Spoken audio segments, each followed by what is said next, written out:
Bonjour Cyril Bochiko, bonjour à tous les auditeurs de Radio Balafon, bonjour au Cameroun. Alors, vous avez certainement vécu sur les réseaux sociaux qui ont été largement, abondamment alimentés par les images qui venaient de partout, de cet appel au soulèvement ou alors à la manifestation pacifique lancée par le leader de votre parti, le MRC, le procès Maurice Kamto. Oui. Alors, au lendemain de cet événement, Wilfried Kanga, quel est le sentiment qui vous anime?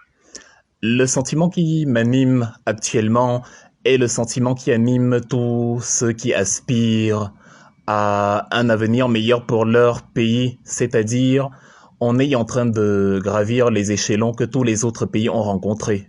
Les difficultés, les humiliations, le mépris, mais on est dans la résistance et on se dit ça fait partie du jeu politique. Ce n'est pas parce qu'on reçoit des coups qu'on est sur le mauvais chemin ou qu'on est en train d'échouer. Bien au contraire, les coups qu'on reçoit nous rendent plus forts, nous rendent meilleurs et ça permet que nous apprenions et que nous puissions aussi servir de leçon à d'autres personnes. Quand je regarde la marche que nous avons fait hier par rapport à 2019, il y a deux observations. La première, c'est que la répression militaire était plus forte. Ça fait plusieurs jours qu'on a installé des camions, des militaires, on a fait un lobbying mais incroyable, les ministres ont fait des communiqués, les sous-préfets ont fait des communiqués, les chefs traditionnels ont fait des communiqués, les jeunes Camerounais ont été instrumentalisés, voire même à coups d'argent pour diaboliser la manœuvre du MRC et la traiter d'insurrection alors qu'il s'agit d'une revendication pacifique et légitime dont tout a été mis en œuvre, tout un arsenal a été mis en œuvre pour contrer un supposé petit parti politique, mais paradoxalement, la mobilisation a été plus grande. Je veux dire, même la plus grosse mauvaise foi ne va pas nier qu'il y a eu beaucoup plus de gens hier que le 26 janvier 2019. Et paradoxalement, Ah ben, les leaders du MRC, le leader absolu du MRC par exemple, était muselé et confiné à son domicile pour empêcher justement cette expression-là. Ça veut dire que ceux qui ont fait ça savent que, en nous laissant librement nous exprimer sans répression, le peuple va montrer son véritable détachement à ce régime-là qui se donne l'illusion d'être soutenu parce qu'il utilise la force et l'intimidation. mais Jacques Famdongo, le professeur Jacques Famdongo, qui est secrétaire national de la communication du RDPC, lui estime que c'est un non-événement et félicite justement de nombreux Camerounais qui n'ont pas répondu à l'appel au soulèvement lancé par le MRC. Qu'en dites-vous? Cyril Bocheko, quand vous avez une femme à la maison que vous maltraitez, que vous méprisez, mais après vous lui dites si tu te plains ou si tu essayes de divorcer, je te tue. Il est possible que cette femme reste auprès de vous, mais si vous réussissez à vous convaincre qu'elle reste auprès de vous parce qu'elle vous aime, c'est que vous êtes en fait un fou ou alors vous faites de la mauvaise foi volontaire. Il se passe la même chose avec le régime camerounais. Le régime camerounais vous dit que Paul Biya est archi soutenu et que le MRC et ses alliés ne sont pas soutenus du tout, mais au lieu donc de montrer aux yeux des Camerounais que le MRC n'est pas soutenu du tout en le laissant manifester tranquillement, puisque ça permettra de voir que, mais regardez, on ne les a pas intimidés, on les a pas menacés, on n'a pas bloqué leur leader, mais il n'y a que 2, 3 personnes qui sont sorties. Mais qu'est-ce qu'on a vu hier? On a vu comment pendant des jours, le pays était en état de siège. Il y avait des chars d'assaut, il y avait des militaires lourdement armés, des camions à eau. On aurait pu penser que Ben Laden était revenu à la vie et menaçait de détruire le Cameroun. Donc on a une disproportion dans les deux camps ou un camp a les mains nues, Pacifique n'a aucune arme, n'a que sa parole, sa revendication. De l'autre côté, on a des militaires, des policiers surentraînés, équipés pour traquer des terroristes, et après, on nous fait croire que c'était un combat fair play ou un combat à armes égales. C'était un non-événement, mais regardez, la télévision nationale n'a parlé que de ça, le Famandongo, le concerné, n'a parlé que de ça, Grégoire Rona a parlé de ça, Atanganji a parlé de ça. Toute la soldatesque politique et militaire du Cameroun n'ont parlé que de ça, au point où ils ont oublié les régionales qu'ils ont eux-mêmes annoncées dans quelques semaines. Ce n'était donc pas un non-événement parce que tout le dispositif qu'on a mis en place pour museler le MRC, on le prend en fait comme un compliment en se disant que mais si on est un petit parti qui ne mobilise pas, on n'a pas besoin, sinon c'est une honte pour ceux qui font ça. Vous avez donc un petit parti en face, mais vous demandez le repli des militaires qui avaient encore des mois de formation, vous demandez à tous les médias de saboter, vous demandez aux chefs traditionnels de faire des communiqués où ils s'opposent à ces fameux petits partis politiques, vous demandez aux gens de s'infiltrer dans les rangs pour diffuser les informations confidentielles et saboter. Vous faites une sorte de manipulation en parlant d'insurrection, alors que l'article du code pénal en France, dont s'inspire par exemple le code pénal camerounais, l'article 412 alinéa 3 définit l'insurrection comme toute violence collective visant à déstabiliser les institutions de la République ou à menacer l'intégrité du territoire. Je ne sais pas s'il y a un Camerounais qui peut dire que il y a eu violence collective du MRC depuis 2018 et les premières marches à Douala. Je ne sais pas s'il y a un Camerounais qui peut dire que hier, il y a eu une violence collective envers quiconque.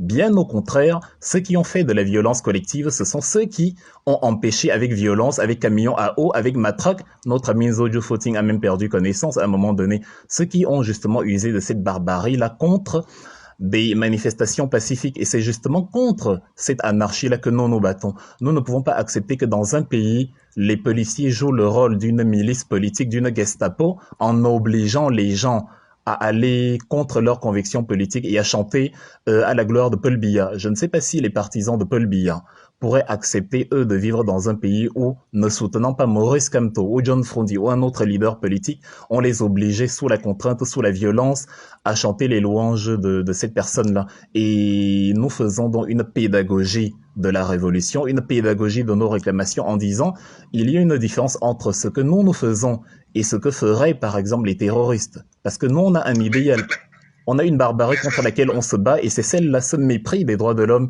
ce mépris des opinions d'autrui et cette volonté d'obliger les gens à soutenir une personne qui n'est là que par la force et la contrainte.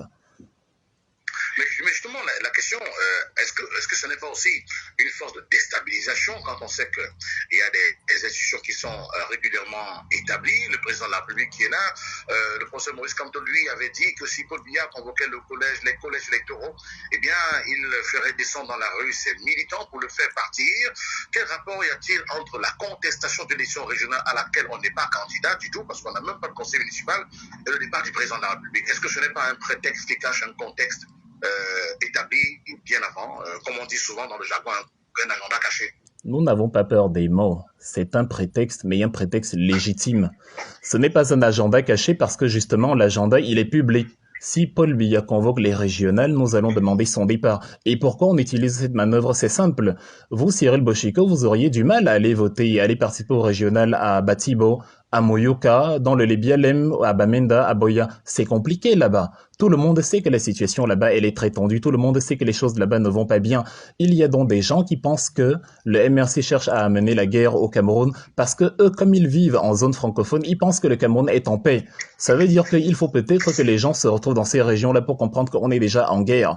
Et le leader du MRC, lui, il dit, il y a la guerre dans une partie du pays. On ne va pas marginaliser les anglophones alors que les principaux responsables de ces zones eux-mêmes ont fui et ont, sur les dernières élections, voté dans des régions pacifiques de la partie francophone. On ne va pas donc marginaliser une partie de notre population comme ça, en faisant comme si de rien n'était, comme si tout allait bien là-bas, et en organisant les régionales comme si c'était ce dont le Cameroun a besoin actuellement, comme si c'était l'urgence absolue. Vous êtes en guerre, et quelqu'un vous propose de résoudre la guerre avant de faire les élections, et vous voulez faire les élections d'abord. Cette personne déduit donc que votre préoccupation n'est pas le bien-être des Camerounais, votre préoccupation, c'est simplement remplir un agenda politique et faire croire aux Camerounais qu'on a besoin d'élus pour être présent en politique. Si vous voyez une personne se faire agresser, vous n'allez pas attendre d'être maire, député ou bien conseiller régional pour aller la sauver. Vous irez la sauver parce qu'elle est en train de risquer sa vie, parce que c'est au nom de la dignité humaine. Et au nom de cette même dignité humaine, le MRC dit il est inconcevable que, après tout ce qui se passe encore au Nozo, on soit toujours absorbé par ces problématiques électorales qui vont simplement faire la carrière faire la carrière de 2-3 personnes. Il y a donc deux logiques qui demandent qu'un peuple se soulève contre son dirigeant.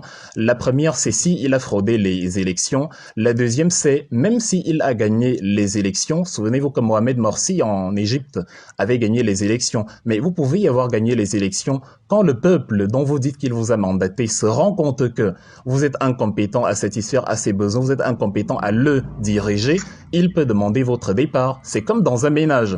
Vous vous êtes marié, c'est formel, mais si vous maltraitez votre femme, si vous ne vous occupez pas d'elle, si vous ne prenez pas soin des enfants, elle peut décider de se séparer de vous. C'est exactement la même chose, c'est la volonté populaire. Vox populi, vox dei. le professeur Fandongo estime que Maurice Kamto use d'un raccourci politique pour accéder au pouvoir, qui est son obsession après sa défaite à la présidentielle, envoyer les enfants dans la rue pour déstabiliser les institutions et pour être chef d'État. Comment est-ce qu'on déstabilise les institutions en disant Paul Biya doit partir? Imaginez Cyril, moi je suis en Allemagne, le président de l'Allemagne, Christian Wolff, en 2012, avait été contraint de démissionner pour une affaire de 500 euros. C'est à peine 300 000 francs CFA. Pour une affaire de prévarication à hauteur de 500 euros avec un homme d'affaires de la place. Or, au Cameroun, on a des malversations financières de l'ordre de 3 000 milliards de francs CFA. On a un régime qui a donné l'impression que le pouvoir est une affaire familiale et que la justice dépend de la hiérarchie. Et si la tête de quelqu'un ne vous plaît pas, on peut vous mettre en prison, même si vous n'avez rien fait. Et on peut laisser en liberté ceux qui ont dilapidé 3 000 milliards de francs CFA. En quoi c'est de la déstabilisation de la part d'un peuple qui descend dans la rue en disant « Nous, on veut des dirigeants compétents, on veut des dirigeants qui honorent justement à leurs engagements ».